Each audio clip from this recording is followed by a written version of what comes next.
JEE mains organic chemistry हमारा chapter है hydrocarbons और टॉपिक 1 है आइसोमेरिज्म। अगला क्वेश्चन है question number 5, the total number of monobromo derivatives form by the alkanes with molecular formula इतना। ठीक है, तो ये क्या होगा, एक बार आप इस क्वेश्चन को ट्राई करिए, 2022 में आया था। फिर हम आगे बढ़ते हैं।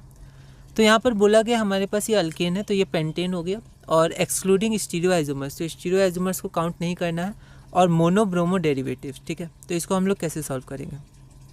तो हमें पता है इसके कई सारे स्ट्रक्चरल आइसोमर्स होते हैं। ठीक है, तो हम लोग चेन के हिसाब से पहले करते हैं। पहले C5 है तो 5 चेन, लॉन्गेस्ट चेन इसका 5 चेन का हो जाएगा कार्बन, तो उसमें हम लोग ब्रोमीन डालते हैं। ठीक है, तो ब्रोमो या क्लोरो एक ही बात है। वैसे यहाँ ब्रोमो दिया है तो आप ब्रोमो कंसिडर करिएगा, मैंने यहाँ क्लोरो लिख दिया था, तो क्लोरो या ब्रोमो एक ही बात है। ठीक है, तो पहला कार्बन C1 पे होगा तो ये अलग होगा, फिर C2 पे होगा तो नंबरिंग अलग होगा, तो कंपाउंड आपका अलग हो गया। फिर 3 पे आएगा तो नंबरिंग इधर से ही होगा, तो 3 पे। अब जैसे ये 4 पे आएगा तो नंबरिंग इधर से स्टार्ट होगा, तो 2 ही माना जाएगा। तो इसमें आपका 3 ही आपको मिलेंगे टोटल।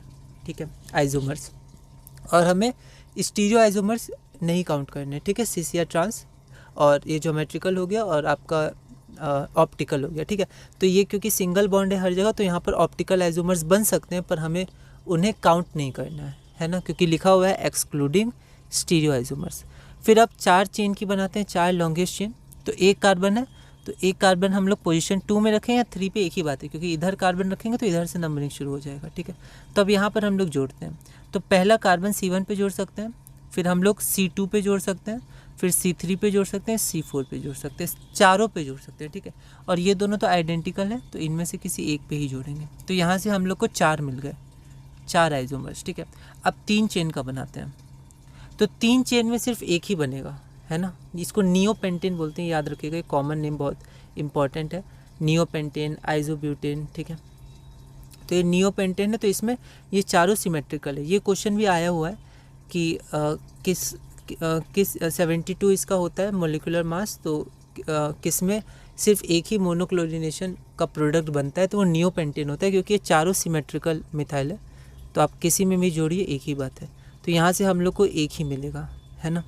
तो टोटल के अब 3 का हो गया। ठीक है, और उसके पहले 2 का तो नहीं बनेगा, तो मैक्सिमम 3 का, मतलब कम से कम 3 का बन सकता है। ठीक है, और मैक्सिमम आपका 5 का।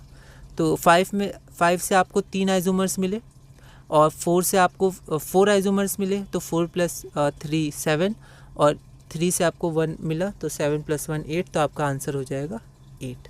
ठीक है, तो यहाँ पर मैंने एक बार दिखा दिया, ये आपका क्या था 5 का, ये आपका 4 का है, ये आपका 3 का है, तो टोटल आपका हो जाएगा 8, है ना। स्टीरियो आइसोमर्स को काउंट नहीं करना था।